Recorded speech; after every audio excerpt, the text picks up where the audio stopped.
Please welcome Stacy Durand. All right, we only have 30 quick minutes, so we're not going to waste a whole lot of time here. We do have a round table at 12:15, so if you have questions that we didn't answer, try to join us at the round table. As he said, I'm Stacy Durand, Media Design Group.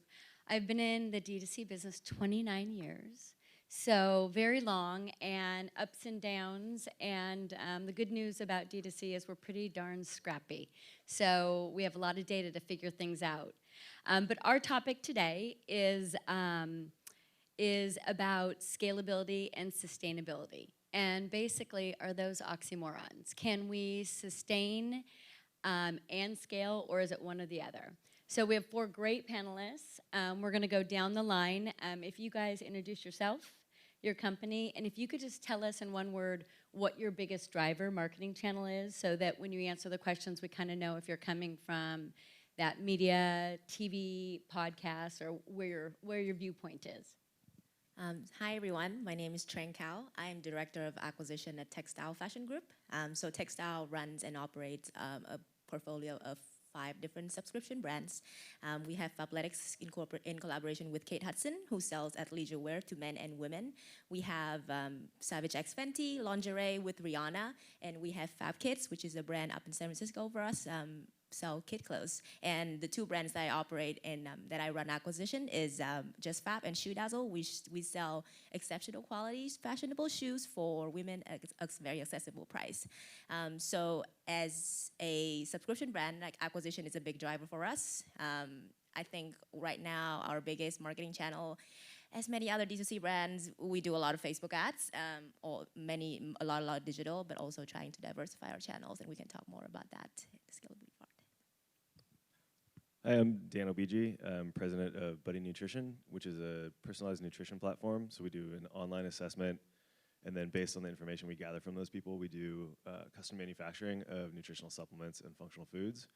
And right now, we're early stage, pre-Series A MVP product. So we're primarily growing through paid social. And I know from the other businesses I've run, we're eventually going to hit a diminishing returns point, but we're so small that paid social is working fine for us right now.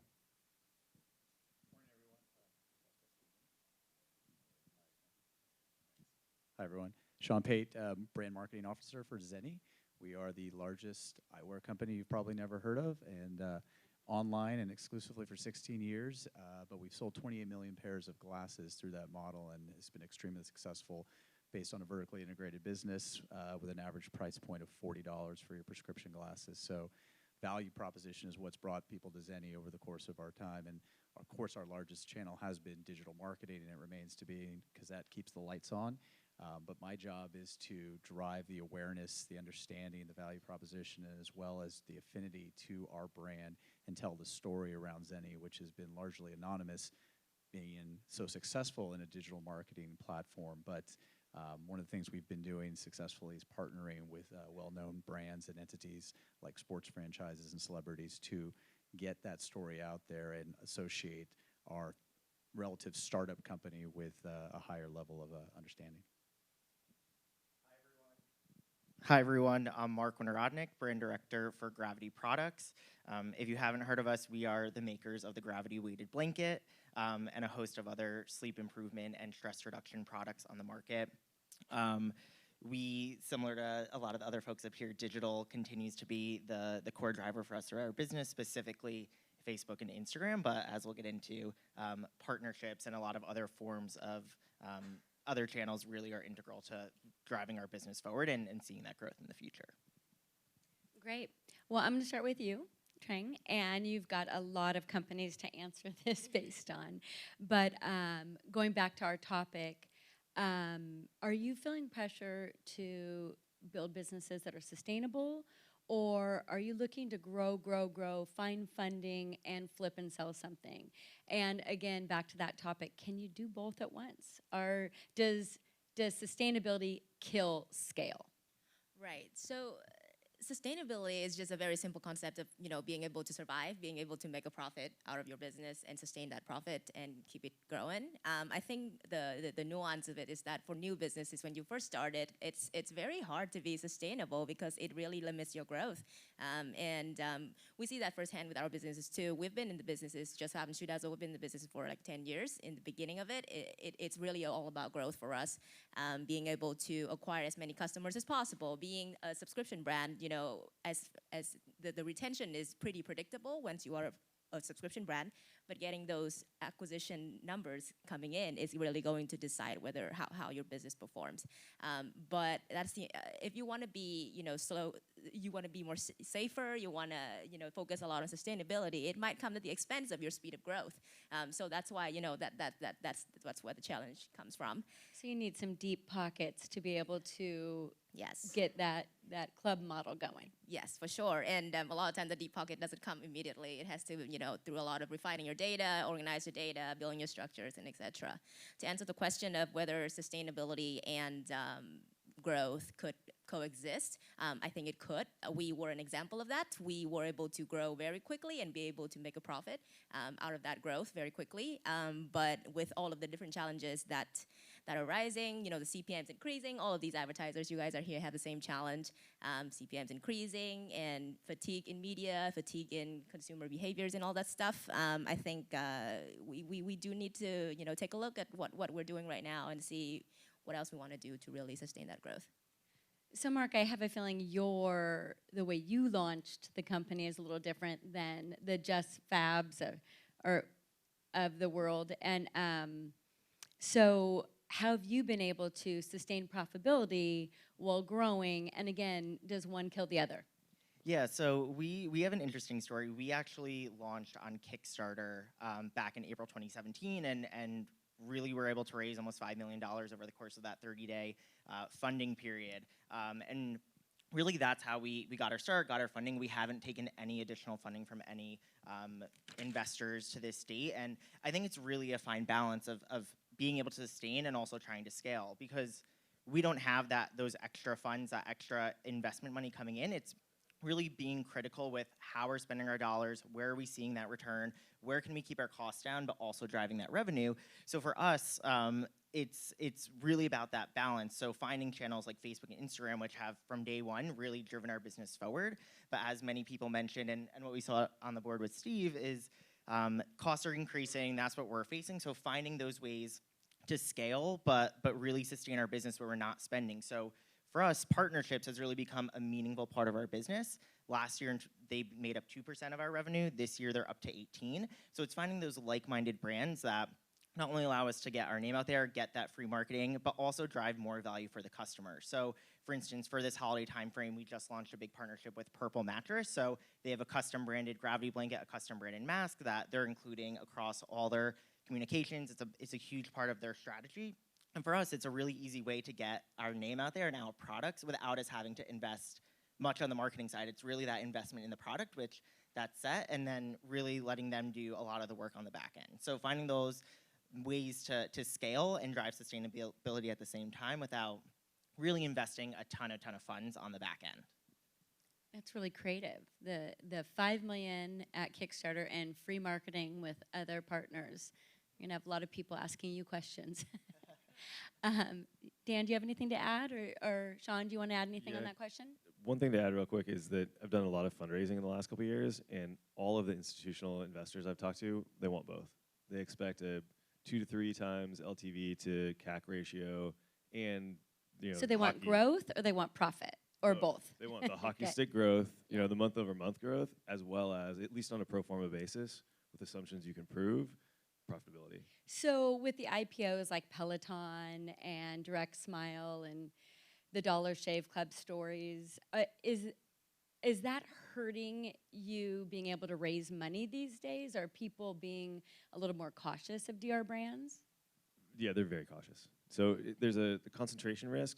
So they're cautious about acquiring customers from one channel only, and cautious about businesses that don't have a clear path to profitability.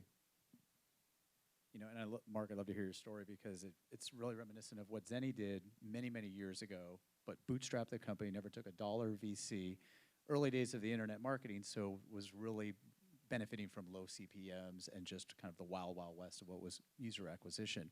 So you're in a new world there. But for Zenni, what the company has learned over this time is while it was acquiring users and sales over many, many years here, with all of those increasing costs, the brand has really continued to remain anonymous. And of course, in our space, you see a company like Warby Parker that is this model for awareness and aspirational brand and an affinity that a lot of people have. But at the end of the day, Zenni outsells Warby probably in this calendar year.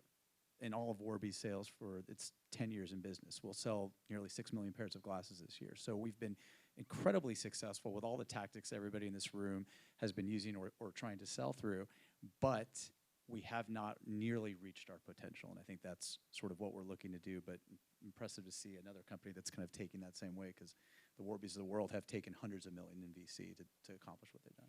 That's a good transition to the next question. Warby is interesting to me because it's a unique model. It changed things of how we buy glasses, and they launched direct to the consumer, and then all of a sudden they pulled back marketing and decided to go brick and mortar, which was the opposite of what was unique about that product. So really my next question, and I'll start with you, Dan, because you grew up in this world too. We're true direct marketers. And can you survive on direct marketing alone now? Does that revenue, that D2C revenue, can that sustain a company? Or are you having to get really creative and find new and different revenue streams? The last time I ran a company that was really purely built on D2C revenue was 12 years ago. And that was when you could And that's when I knew you. Yeah, that's when you could do negative option free trials, and you had a lot of breakage, and it wasn't a good way to build a brand, but it was a good way to build a cash flow business. Ever since then, it's been finding multiple ways to acquire customers and multiple ways to monetize those customers. So the interesting ones over the years were when I took over dermstore.com, it was 100% branded search. And we competed against all of the other players that were buying the same ads and selling the same products, and it was map pricing, so at the same price. And there were a bunch of, there's 3 or 4 or 5 of us that were all kind of equally, kind of equal in the market. And over the course of 4 years, that became a third of our business, and then a third was proprietary products sold, advertised direct to consumer, and then another third, the more interesting third, was a content business that we built, and the content business was built 100% on the back of Co-op, and the Co-op not only paid for the content, it paid for a print magazine, the staff, as well as a video production company that we owned and operated, and that whole staff, but also enough on top of that to add millions of dollars to the bottom line. And so that content then became the basis for our CRM business and our PR. And so all of that together became a third of the business. And that, that I think is reminiscent of what I think has to happen these days. The other interesting example is the company that I ran after that, which was a joint venture with Ranker, and that was a pure DR single product. I wanted to get away from the complexity of Dermstore, which had 30,000 SKUs, and run a single SKU business that had a single channel, and it eventually failed because it was a single SKU and a single channel, and there was just no way to make it work in this modern environment. Yeah, you're vulnerable with that. So Sean, talking about Warby and you guys at Zenni, I would assume you're not in retail. What, besides that direct consumer sale, are you doing anything else? Yeah, well, it's a constant struggle inside the walls of Zenni because we've been so successful financially and for acquisition and really just through volume selling the product to D2C. But if you look at the eyewear category overall, 90% of eyeglasses are still bought at traditional retail. And of the 10% that are bought online, Zenni estimates that we own half of that market already. So we have completely owned the online component, and we're trying to bridge every gap you possibly can for people that are struggling with trying online. Virtual try-on is a technology that we've used to really see the glasses, but you're never going to replace that experience or the concierge that you get at a retailer. So we're definitely exploring retail partnerships, but I don't think you're ever going to see a Zenni store or storefronts at any kind of scale. Pop-ups we've done, and certainly a lot of field marketing. But I think you asked Dan here, survive versus, can you grow forward? I think you can certainly survive, and Zenni is a great story of a company that's not only survived, but has grown substantially. But can you thrive is really the ultimate, and our company has not nearly reached the potential that it can be because it has so much education to be done and so much conversion of those customers that either have not heard of the opportunity or just conditioned to do what they've been doing for many, many years, which is use their insurance or spend hundreds of dollars buying eyewear on their traditional retail and overspending for that. So branding is a big component for us to educate and make the arena feel safe and a place that they can trust to come by.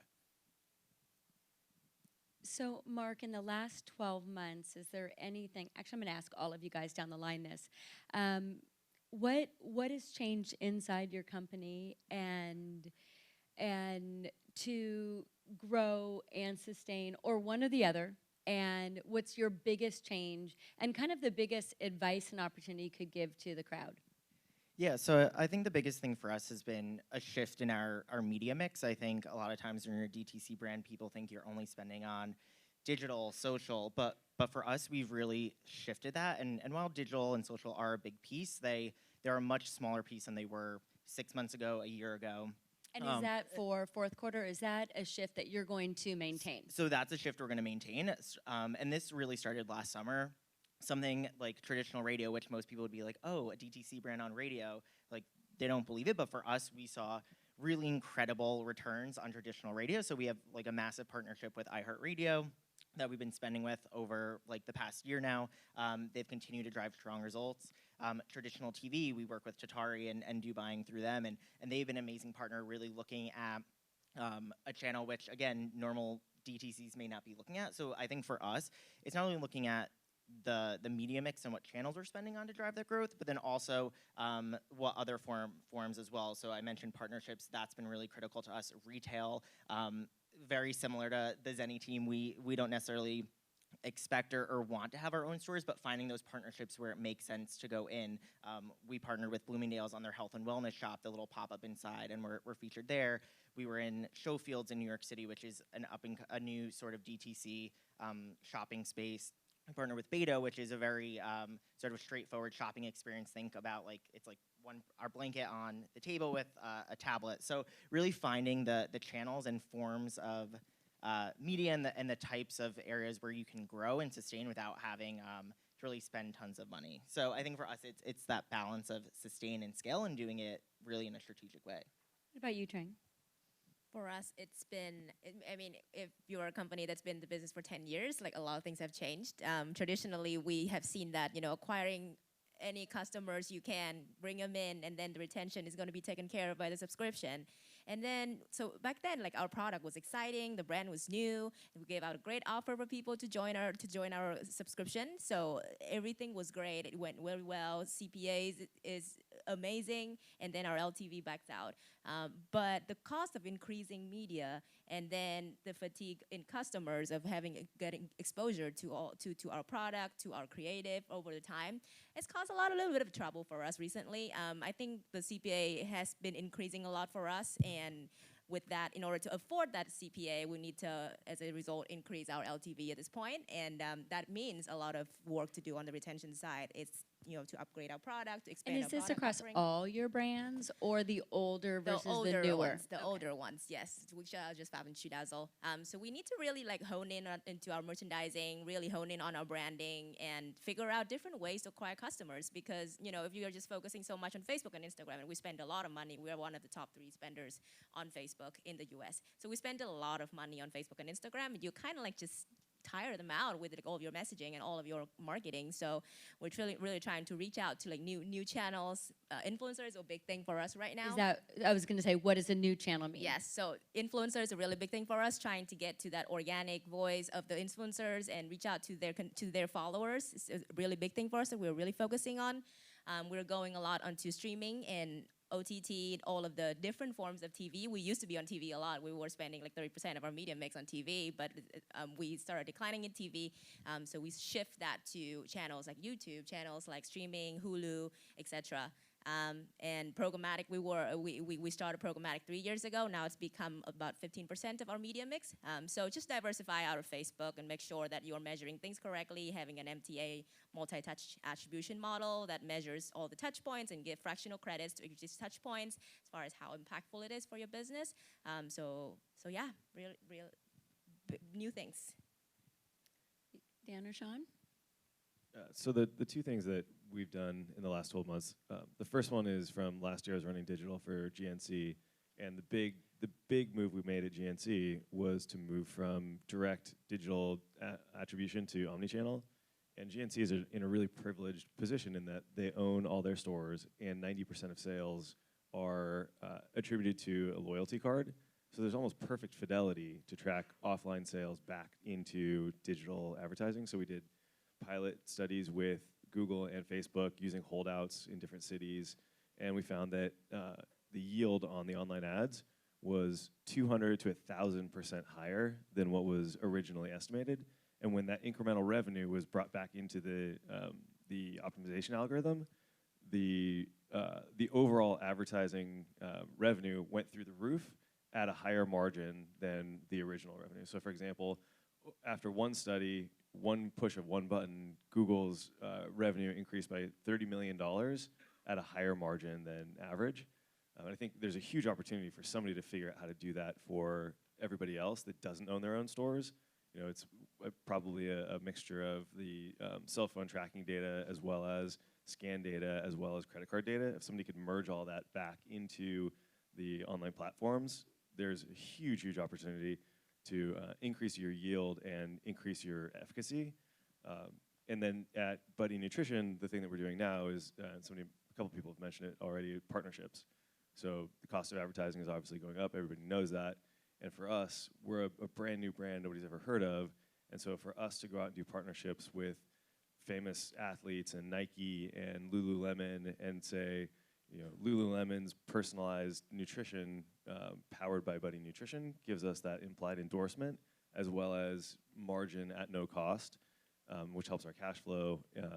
And there's a certain percent of people that will see the Lululemon or Tom Brady or whoever it is product, and they'll come directly to Buddy Nutrition and buy it directly from us, as well as opposed to going through them. And if you look at how Google built their business, it's the same thing. It was AOL search powered by Google, and eventually people just stopped going to AOL and went directly to Google. Yeah, I was just going to say, I mean, I own a media buying agency, right? We live in a content-driven world, whether it's on social or TV or streaming, and it's about being in front of your consumer wherever they are right now, and they're everywhere. And they're no longer glued to linear TV, and they're no longer glued to the internet. And figuring out, and it's interesting because you guys are all saying some really creative things to try to be in front of them and have them believe in you quickly. Yeah, and I think to talk about the partnerships, because that's what I've spent a lot of my time on over the last year, it's the parlance of the assets that come with those partnerships. Give us an example of a partnership. Well, one right now that's on the top of my mind because it's Monday and there's a big football game tonight, but the San Francisco 49ers, we're the official eyewear of the 49ers as of this season. And in that partnership, obviously, it's somewhat regional and local because we're a Bay Area-based company, but it's also important because it's a team that has a national following. So as small as Zenni is in terms of region, we want to partner with third parties that have really national resonance. So we're the official eyewear of the Chicago Bulls as well. We just did a partnership with Cynthia Rowley, a very well-known fashion designer. With the 49ers specifically, in terms of assets, we are going to be parlaying not just things like their in-stadium advertising that touch the 70,000 people that come to their games, but digitally testimonials from their health director that is going to advocate for wearing blue light blocking glasses because their team is in them. And so doing things that can touch a consumer, even if it's just a 49er fan, but somebody that might be a football fan in general and has some resonance with those players or the team, and knock on wood, if they're 8-0 and hopefully on their way to an incredible season. But that in and of itself gives us, like Dan was saying, that validation and the resonance with an audience that has not been familiar with Zenni. Certainly our biggest challenge over the years to migrate people from the offline experience to online is most of the people that have shopped at Zenni have been looking for price relief. online Right. through search engines, right? And where can I save money? Or they've heard it through word of mouth. We want to introduce the brand to people who haven't immediately been having a problem or a struggle buying their glasses, Right. but haven't been saving the money they could. All right, I think we have a little bit of time for some questions. Yes, we do. Okay. Questions? I want to ask a variation of the question I asked Jackson because I want to sort of continue this theme of expanding the customer base and whether, as a lot of you're all talking about reaching out into different channels. Are you looking for the same kind of consumer in these different places, or are you finding new consumers that are helping you redefine and rethink what your brand proposition is? I think for us, it's going to be a combination of really reiterating our images and our product assortment to current customers, but also to reach out to different demographics. Our customers are traditionally more towards the 30-year-old to 40-year-old kind of age range, and we're trying to reaching out to the younger customers, which is why channels like influencers or more Snapchat, Pinterest older, but Snapchat is going to be like very helpful for us to acquire younger demographics. So we're brand new, so we're still trying to figure out who our customer is. I think eventually we're going to have to scale beyond. I think it's 18 to 34 females, what it looks like. Eventually we're going to have to scale beyond that. And fortunately, we make billions of combinations of different products, so we can make something for everyone. So it's just a matter of time until we reskin the whole experience for the 18 to 34-year-old male, and then the 45 to 50-year-old male, et cetera, et cetera. So I think we'll eventually find different customers and tailor the business to each customer. And I'll just add in with my clients, with linear, you have that efficient, broad message to scale. And with OTT and CTV, you can deliver an ad straight to a demographic. So if someone sticks in your club for 5 times as long because it's a 50-year-old male who makes $100K, who has 2 kids, just deliver an ad to her, and you can afford to pay more for her. And so it's a different marketing mix. So that's how we're getting different demographics and willing to pay more for them. Yeah, and for Zenni, our average age customer is 33, which is an older millennial, but we are so wide across the board on who we're trying to talk to, anyway, all the way down to Gen Z and baby boomers. Everybody's a potential customer. So our challenge is to really figure out how to hone in. There's certainly the lowest hanging fruit of people who are willing to take risks online and buy from a provider that they've never tried before, but at the same time, everybody in this room is a potential customer if you wear glasses, and even if you don't, you should be wearing blue light blocking glasses. So that's an opportunity that just is as mass as it gets. Yeah, and for Gravity, because we make sleep products, everyone sleeps. It's really infinite possibility on who we can reach, but it's really finding the right message and the right way to get in front of consumers. So that's why when we look at our partnerships, it's really aligning them with that sleep enthusiast sort of mentality. So we also partner with 8 Sleep, another mattress company. They're all about sleep technology and sleep fitness. So that gets us into sort of that realm about how do you improve your sleep. We have a partnership launching with the Brooklyn Nets in 2 weeks. That's going out really after how to sleep, work with athletics, and being at your best possible physical peak. So going after sort of like the athlete and that realm. So for us, our partnerships are really always grounded in sleep in that sort of realm, but really specifically like the niche element of each one, because we know our core consumers at millennial 25 to 35 cities, but we'd really need to get more granular to hit them and to continue to grow. Over here, go ahead. Yes, Scott Berger from NBC Universal. I have a question for Trang. You had mentioned the influencers being a major asset to you. What size of is it the macro influencers? Is it the smaller guys? What's been most effective for you? For us, we tier out our different types of influencers. For us, the big collaborations have been like the biggest driver for us. We work with influencers, celebrity, like country stars.